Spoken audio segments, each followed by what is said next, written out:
દશામાની વ્રત કથા। કર્ણાવતી નામના નગરનો રાજા કર્ણદેવ ખૂબ જ અહંકારી અને વિલાસી હતો। તેના અભિમાન અને ભોગ વિલાસનો કોઈ પાર ન હતો। તેને કમલાવતી નામની એક ગુણવાન અને ચારિત્રશીલ પત્ની હતી। તે જેટલો આસ્તિક હતી એટલી જ કર્ણદેવ નાસ્તિક હતો। રાણી કમલાવતી કર્ણદેવને ઘણીવાર સમજાવતી કે અભિમાન સારી વસ્તુ નથી। માણસને ધર્મ કાર્યમાં પણ ધ્યાન આપવું જોઈએ અને સુખ અને વૈભવ આજે છે ને કાલે નથી। પરંતુ રાજા તો રાણીના આ સલાહને માનવાને બદલે ઉલટો ને ઉલટો વધુ પકડવા લાગ્યો હતો।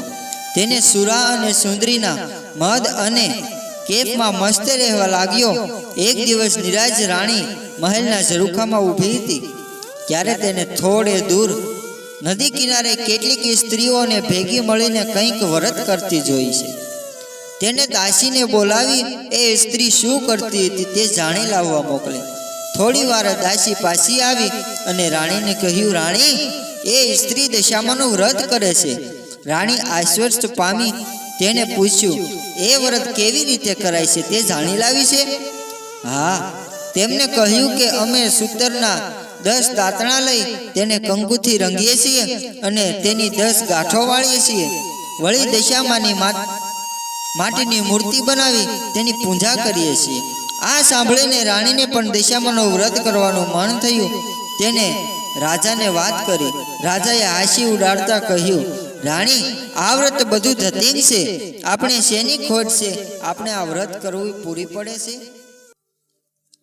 ધન દોલત કીર્તિ સુખ સંપત્તિ બધું જ આપણી પાસે છે, તો તારે આ વ્રત કરવાની જરૂર શા માટે છે? અને રાજાએ રાણીને દશામાનું વ્રત કરવાની સ્પષ્ટ ના પાડી દીધી। રાણી ઉદાસ થઈ ગઈ, ત્યાંથી જતી રહી। પરંતુ માતા દશામાં પોતાનું આવું ઘોર અપમાન થયેલું જોઈ ક્રોધિત થઈ ઉઠ્યા। તેમને અભિમાની રાજાને પાઠ ભણાવવાનું નક્કી કર્યું। બીજા જ દિવસે સૂર્યોદય તથા પડોશી દેશનો રાજા લાવ લશ્કર લઈને કર્ણાવતી ઉપર ચડી આવ્યો હતો। આ એકાએક આ કર્મથી કર્ણદેવ હેપતાઈ ગયો અને લડાઈમાં હારી ગયો હતો। પડોશી રાજાએ તેનું રાજપાટ જૂટવી લીધું। જીવ બચાવવા રાજા રાણી અને બંને કુંવરો નાસી છૂટ્યા હતા। રસ્તામાં રાણીએ કહ્યું, તમે દશામાનું વ્રત કરવાની મનાઈ કરેલી, એથી માતાજીનો કોપ તમારા ઉપર ઉતર્યો છે। રાજાએ આ સાંભળીને રાણીને ખૂબ જ મારી। આમ ભૂખ તરસ થાક અને ત્રાસ વેઠતા વેઠતા રાજા રાણી અને બંને કુંવરો એક વાડીમાં પહોંચ્યા હતા। જ્યાં થાક ઉતારવા બેઠા હતા ત્યાં તો એકાએક વાડીના બધા જ ફૂલ કરમાઈ ગયા હતા। રાજા રાણી અને બંને કુંવરો આ જોઈને હેપતાઈ ગયા। ત્યાંથી માળી આવી ચડ્યો હતો। તેને પણ આ દ્રશ્ય જોયું અને વિચાર કરવા લાગ્યો કે માનો ન માનો પણ આ લોકો જરૂર અકર્મી લાગે છે, નહીતર મારી હળતરી ભરી લીલોતરી આ ક્ષમમાં સુકાઈ ન જાય। એમ હળદૂત કરીને એને કાઢી મૂક્યા હતા। રાજા રાણી અને બંને કુંવરો નિરાશ વર્તી ત્યાં આગળ ચાલવા લાગ્યા હતા। ચાલતા ચાલતા થોડે દૂર ગયા, એક વાવ આવી। વાવ જોઈને બધાને પાણી પીવાનું મન થયું। કુંવરો તો ઝડપથી ચાલતા ચાલતા વાવના પગથિયા ઉતરવા લાગ્યા હતા। પરંતુ વાવમાં ગયા તો બંને કુંવરો અદૃશ્ય થઈ ગયા। રાજા અને રાણી બંને કારમુખ લોપાત કરી ઉઠ્યા।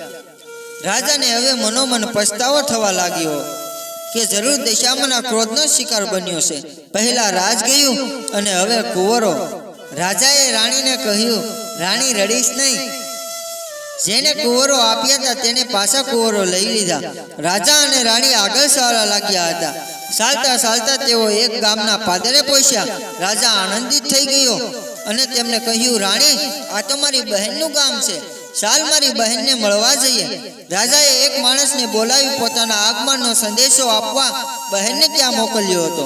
બહેને પોતાના ભાઈ ભાભી માટે પિત્તળના ઘડામાં સુખડી અને એક ઘડામાં સોનાનું સાંકળું પણ મોકલાવ્યું હતું।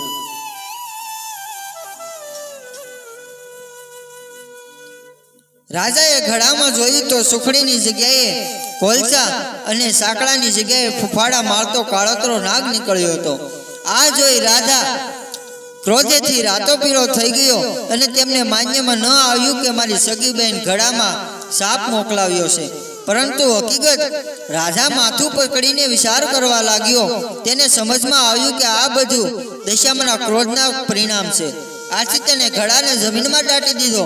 રાજા અને રાણી આગળ વધવા લાગ્યા હતા. ચાલતા ચાલતા એક નદી આવી. નદી કિનારે શીભડાની વાડી હતી.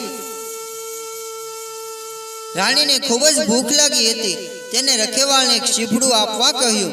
રખેવાળને રાણી ઉપર દયા આવી અને તેને એક શીભડું આપ્યું. રાણી શીભડાને સાડીના શેડામાં ઢાંકી દીધું. રાણીને થયું કે કોઈ કૂવાના કાંઠે, કોઈ નદીના કાંઠે શાંતિથી શીભડું ખાય અને પાણી પીશું.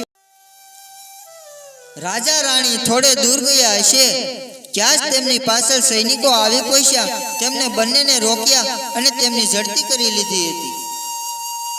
તેમને રાણીના સાડીના શેડામાં ઢાંકી ગયેલા રાજકુંવરનું માથું સંતાડેલું મળ્યું. મહાદશામાના ક્રોધને લીધે રખેવાળે આપેલું શીભડું રાજકુંવરનું માથું બની ગયું. સૈનિકો ક્રોધે રાતાપીળા થઈ ગયા અને તેમને દોરડેથી બાંધી રાજાની સામે લઈ આવ્યા. રાજાએ પણ ગુસ્સેથી તેમને તાત્કાલિક જેલમાં પૂરી દેવાનો આદેશ કર્યો. જેલમાં બેઠા બેઠા રાજા રાણી આ ઘટના ઉપર શાંતિથી વિચાર કરવા લાગ્યા હતા. તેમને ખાતરી થઈ ગઈ કે જે કઈ બનાવ બની રહ્યો હતો એ મારા દશામાના ક્રોધને લીધે જ બનાવ બની રહ્યો હતો. તેથી હવે એકી પ્રકારે દશામાને ક્રોધનો શાંત પાડવો જોશે. આથી દશામાને રીઝવવા રાજા રાણીએ તેમની તપસ્યા શરૂ કરી. 10 દિવસ સુધી રાજા રાણી માના નામના જપ કર્યા અને નકોડા ઉપવાસ કરી માની માનસિક સેવા પૂજા કરી. પોતે કરેલી ભૂલોને ક્ષમા કરવા માની યાચના કરી. રાજા રાણીએ હાર્દિક ભક્તિ જોઈ મહાદશામાં તેમની ઉપર પ્રસન્ન થયા અને તેમને સપનામાં દર્શન દીધા અને આશ્વાસન આપ્યું કે ચિંતા કરશો નહીં, સૌ સારાવાના થશે. બીજા દિવસે શત્રુ રાજાને સપનામાં આવી મહાદશામાએ કહ્યું, હે રાજન, જે તે નિર્દોષ પતિ પત્નીને વગર વિચારે જેલમાં પૂર્યા છે તેને તું કાલે સવારે તું છોડી મૂકજે, નહીંતર તારો સર્વનાશ થશે. અને હા, તારો કુંવર રીસાઈને જતો રહ્યો છે, તે હજી જીવિત છે, તે સવારે આવી જશે. સવારે કુંવર એમ કેમ પાછો આવી જતા શત્રુ રાજાએ રાણીને જેલમાંથી છોડી મૂક્યા. રાજા રાણી દશામાનો આભાર માનતા અને ગુણગાન ગાતા ગાતા ત્યાંથી આગળ ચાલવા લાગ્યા હતા અને બહેનને ગામે આવી પહોંચ્યા. રાજાએ પેલા જમીનમાં દાટેલો ઘડો યાદ આવે છે. તેને જમીનમાંથી ખોદીને બહાર કાઢ્યો. અંદર જોયું તો તેમાં સુખડી અને સોનાનું સાંકળું હતું. બહેનને પણ ભાઈના આગમનની ખબર પડી તો ભાઈ ભાભીને લેવા માટે સામે આવી ગઈ. થોડે દિવસો પોતાની ત્યાં રાખી બહેનની ત્યાં આગતા સ્વાગતા કરી. પછી રાજા રાણીને બંનેની વિદાય લીધી અને આગળ ચાલવા લાગ્યા હતા. તેઓ પેલી વાવ પાસે આવી પહોંચ્યા. તેમને બંને કુંવરો અદૃશ્ય થઈ ગયા હતા. વાવમાં ગયા તો એક ડોશીમાં તેમને બંને કુંવરોને લઈને તેમની રાહ જોતા હતા. રાજાએ પૂછ્યું, આ કુંવરો ક્યાંથી મળ્યા છે? જવાબમાં દશામાતાએ તેમનું અસલ સ્વરૂપ પ્રગટાવી અને રાજા રાણીને આશીર્વાદ આપતા કહ્યું કે હે રાજન, તારી રાણીની ભક્તિથી હું પ્રસન્ન થઈ છું. તને ધર્મ પર્યંતમાં અત્યંત પ્રસન્નિત છું. તું પણ હવે સુધરી ગયો છો. જા, તારું છૂટવાઈ ગયેલું રાજ તને પાછો આપું છું. દશામાની કૃપાથી રાજા ગદગદ થઈ ગયો. તેમને પગે પડી ગયો અને માં, તમે તો દયાળુ છો. તમારો મહિમા અપરંપાર છે. તમારી કસોટીમાંથી પાર ઉતરવું અમારે પામર માનવી માટે કઠિન છે.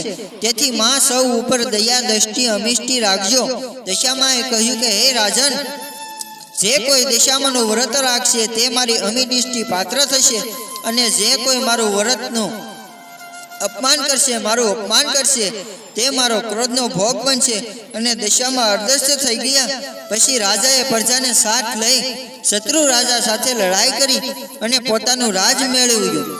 રાજાએ નિષ્ઠાથી માં દશામાનું મંદિર બનાવ્યું અને પ્રજામાં તેમનો મહિમા વધાર્યો. માના પ્રતાપથી તેઓ સુખ અને સમૃદ્ધિમાં જીવન જીવવા લાગ્યા હતા. જય દશામાં. દશામાં જેવા રાજા રાણીને ફળ મળ્યા તેમ સર્વને ફળ મળજો. વ્રત કરનાર, વાર્તા લખનાર, વાર્તા વાંચનાર સર્વની દશા સુધારજો. સુખ સંપત્તિ અને સંતિતિ આપજો. શ્રદ્ધા અને વિશ્વાસ અને સનિષ્ઠા પ્રદાન કરજો. બોલો દશામાતની.